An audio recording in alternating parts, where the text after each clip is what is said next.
ஆயுர்வேதம் ஒரு பொக்கிஷம் நம் ஆயுள் நீட்டக்கும் அற்புதம். டாக்டர் ஸ்ரீவர்மாஸ். தலைமை கழக நிர்வாகிகள் மண்டல பொறுப்பாளர்கள் ஆலோசனை கூட்டம் நீங்க எதுவும் கேட்கறதுன்னா கேட்க.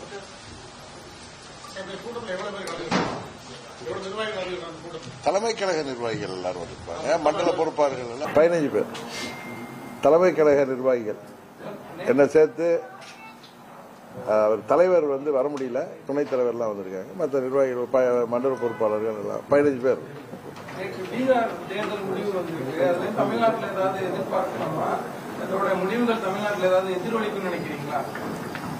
நார்த் இந்தியாவில் பீகார் தேர்தலுக்கும் தமிழ்நாட்டுக்கும் என்ன அதோடைய முடிவுகள் ஒன்று தமிழ்நாட்டில் எதிரொலிக்குன்னு நான் நம்பல.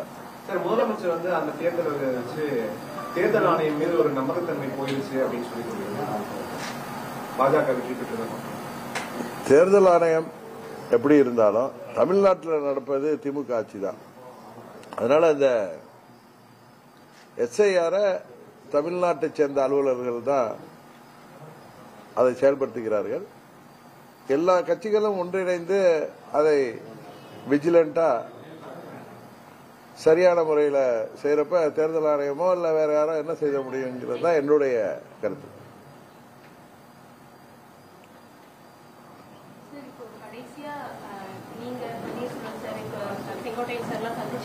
அதுக்கப்புறமா இந்த சந்திப்போ இல்ல தொடர்ந்து பேச்சுவார்த்தையோ இருக்கிற மாதிரியான செயல்முறைகள் வெளியில தெரியல. அடுத்த கட்டமா சசிகலா மேடம் சந்திக்கிறதோ இல்ல அடுத்து என்ன மாதிரியான நடைமுறைகள் எடுக்கிறதுக்கான வாய்ப்பு? நாங்கள் தொலைபேசியில ஒருத்தரோட தொடர்புல தான் இருக்கோம். அடுத்த கட்ட நடவடிக்கைகள் சம்பந்தமாக பேசிக்கொண்டுதான் இருக்கோம். அது நீங்க அது முடிவுக்கு வந்த பின்பு சொல்றோம்.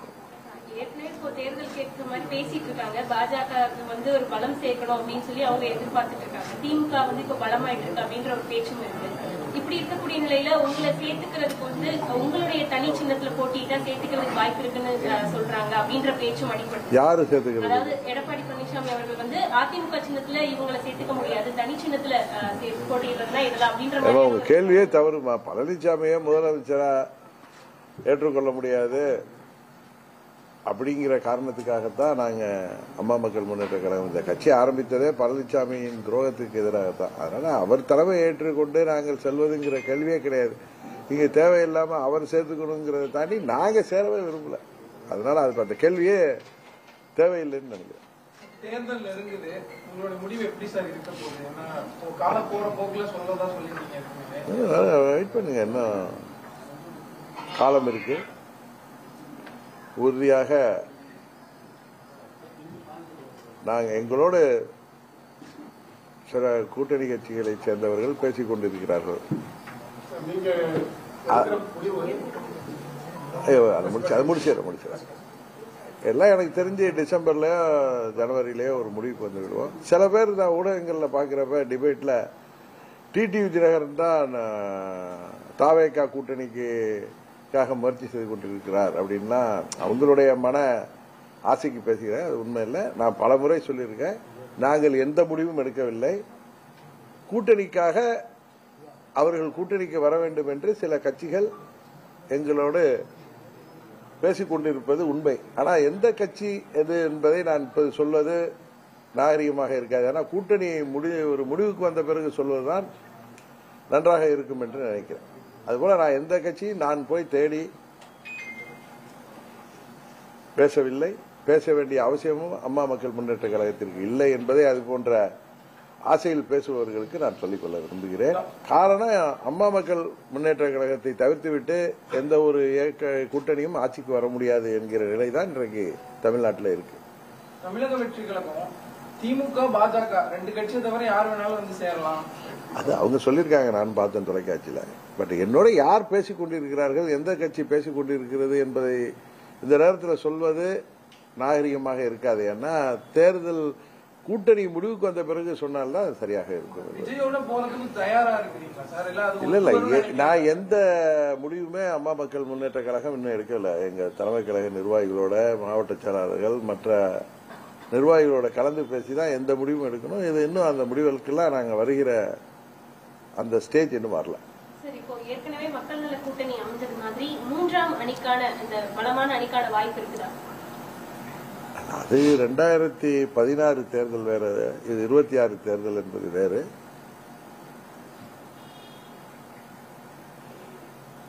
இதில் ஆளுங்கட்சி கூட்டணிக்கும் தாவேகா கூட்டணிக்கும் தான் கடுமையான போட்டி இருக்குன்னு நான் நினைக்கிறேன். ஏன்னா அது நான் ஏதோ அந்த கூட்டணிக்கு போறதுக்காகவோ அதுக்கு சமீட்சைக்காகவோ நான் பேசல. ஒரு குடிமகனா நாட்டு நிலவரங்களை பார்க்கிறப்பையும் ஊடகத்துறையில் உள்ள நண்பர்கள், சர்வே எடுப்பவர்கள் எல்லாம் சொல்வதை வைத்து நான் ஒரு நடுநிலையாக நின்று அந்த கருத்தை சொல்றேன். அதுக்காக உடனே தாவக்காக்கு ஒரு கூட்டணி போறதுக்காக சமீட்சை கொடுக்கிறார் அப்படிலாம் கிடையாது. யதார்த்தத்தை சொல்றேன், அது உங்களுக்கும் தெரியும்.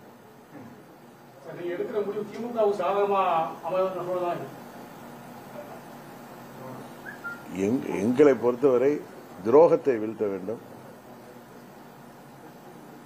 என்பதுதான் எங்கள் நிலைப்பாடு. 21 தேர்தலிலே நாங்கள் சில முக்கியமான நபர்கள் கேட்டுக்கொண்டிருக்கிறாங்க. கூட்டணி அமையாது என்று தெரிந்தும் அவர்கள் மீது உள்ள மரியாதையில் வயதில் பெரியவர்கள் கேட்கிறார்களே என்று நான் அன்றைக்கு பேசுவதற்கு அனுமதித்தேன். காரணம், பழனிசாமி எங்களுக்கு துரோகம் செய்திருக்கிறார். எங்களை சந்திப்பதற்கே அவருக்கு உறுதியாக தயக்கம் இருக்கும். அதனால அவர் கட்சியோட சேர்ந்து போட்டியிடுவதற்கு வாய்ப்பே இல்லை என்பதை என்டிஏ கூட்டணியில் உள்ள கட்சிக்கு அங்க முக்கியமான தலைவர்களுக்கு நான் சொல்லியிருக்கிறேன். 21 இது நடக்காது என்று தெரிந்தும் அப்பொழுதுதான் என்ன டெல்லியை சேர்ந்தவர்கள் என்னை அணுகிய காரணத்தினால் அவர்களுக்கு மரியாதை கொடுக்க வேண்டும், அவர்கள் அனுபவத்திற்கு மரியாதை கொடுக்க வேண்டும் என்கிற காரணத்துக்காக எங்களுக்கு 40 தொகுதிகள் உங்கள் கூட்டணியில் ஒதுக்கப்பட்டால் வருகிறோம் என்று சொன்னேன். அந்த தேர்தலில் நான் போட்டியிடவில்லை என்றும் நான் சொன்னேன். அதற்காக நான் அன்று செல்வதாக இருந்தேனே இன்றைய இல்லைன்னு கேட்பது தவறு. ஏன்னா என்னை சந்திப்பதற்கும் ஏற்றுக்கொள்வதற்கும் பழனிசாமிக்கு தயக்கம் இருக்கும். ஏன்னா எங்களுக்கு துரோகம் செய்திருக்கிறார். அதனால் அவர் அந்த கூட்டணி அமையாது என்று தெரிந்தும் என்னை கேட்ட அனுபவஸ்தர்களுக்காக அவர்கள் வயதை காரணம் கொண்டு அவர்கள் அனுபவத்தை கண்டு நான் மரியாதை கொடுத்து சொன்னேன். அது அமையலைங்கிறது அமையாதுங்கிறது தெரிந்தோம். நாங்கள் தனியாக தான் போட்டுவிட்டோம். நாங்களும் தேமுதிகவும் நாங்கள் வெற்றி பெற முடியவில்லை. ஆனால் யார் ஆட்சிக்கு வரக்கூடாது, எந்த துரோகம் வென்றுவிடக்கூடாது என்று நினைத்தோமோ அது நடந்திருக்கிறது. இந்த முறையும் எங்களது முதல் இலக்கு துரோகம் தமிழ்நாட்டு அரசியலிலே, இந்திய அரசியலிலே யாராலும் நினைத்து பார்க்க முடியக்கூடாது வருங்காலத்தில்ங்கிறதுக்காகத்தான் அம்மா மக்கள் முன்னேற்ற கழகம் இந்த தேர்தலையும் சந்திக்க இருக்கிறது.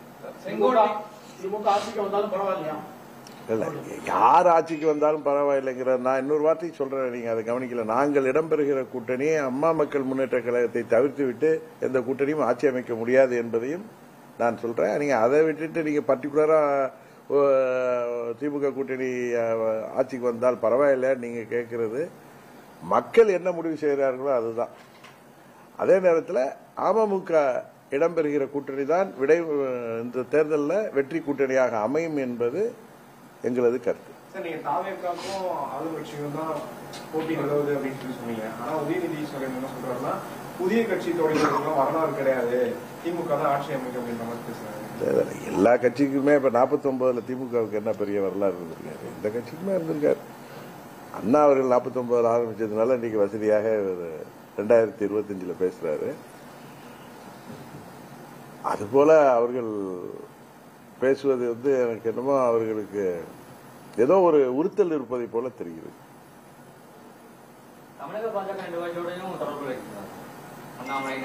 இல்ல இல்ல, அண்ணாமலை என்ற நட்பு ரீதியாக எப்போது பேசுவாரு. நயினா நாயந்தனோட தொடர்பு இல்லை, வேற யாரோடையும் தொடர்பு இல்லை. புரட்சி தலைவர் எம்ஜிஆர் ஆரம்பித்த கட்சி இப்ப படிப்படியா சிரிஞ்சிட்டு இருக்குன்னு ஏற்கனவே சொல்லியிருந்தீங்க. இது தொடர்ந்து அடுத்து தேர்தலுக்கு பிறகு எப்படி சார் இருக்கும்? அதுதான் சொன்னேன், இன்றைக்கு புரட்சி தலைவர் ஆரம்பிச்ச கட்சியே இல்லையே. அவருடைய அடிப்படை விதிகளையே தரித்தெறிந்து விட்டு இன்றைக்கு இடிஎம்கேவாக அந்த கட்சி செயல்பட்டுக் கொண்டிருக்கிறது. அதனாலதான் தொடர்ந்து இரட்டை இலை இருந்தும் பணபலம் இருந்தும் கூட்டணி பலம் இருந்தும் அந்த கட்சியால் ஆட்சிக்கு வர முடியாமல் போனது. தேர்தல்களிலே அவர்களால் சோபிக்க முடியாமல் போனது என்பதை சொன்னால் அங்கு உள்ள தம்பிகளுக்கு எல்லாம் கோபம் வருது. உண்மையை அவர்கள் உணரவில்லை. இந்த தேர்தலுக்கு பிறகு உண்மையை உணர்வார்கள்.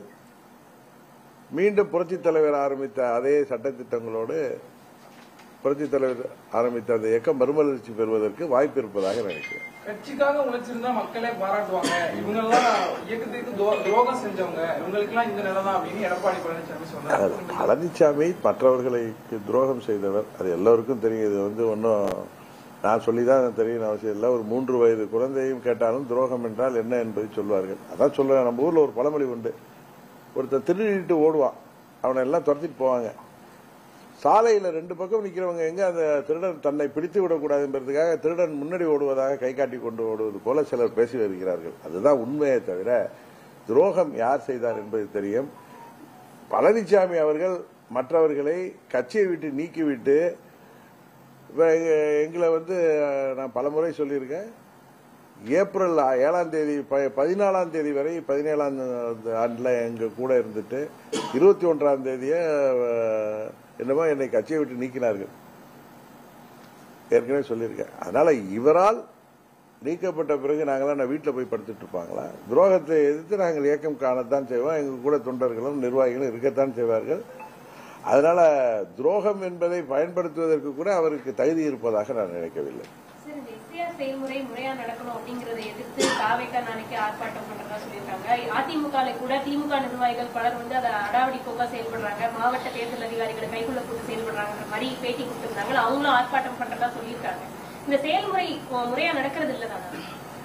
அதாவது திமுக என்ன சொல்லுது, தேர்தல் ஆணையம் இது சரியா செய்யாதுன்னு சொல்லி அவங்க அதை விஜிலண்டா பார்வையிற மாதிரி எல்லா கட்சிகளும் அதை அந்தந்த ஒவ்வொரு பூத்துக்கு வர்றப்ப அங்க உள்ள எல்லா கட்சிக்கும் நிர்வாகிகள் இருக்கிறார்கள். அவர்கள் அதை விஜிலண்டா அதை அதை கண்காணிக்கிறப்ப எந்த தவறும் நடப்பதற்கு வாய்ப்பில்லை. இது போல இறந்தவர்கள் ஓட்டு, 2 ஓட்டு உள்ளவர்கள் ஓட்டு, இது போன்ற இதெல்லாம் நீக்குவதற்கு நல்ல வாய்ப்பு இருப்பதாகத்தான் நான் தனிப்பட்ட முறையில் கருதுகிறேன்.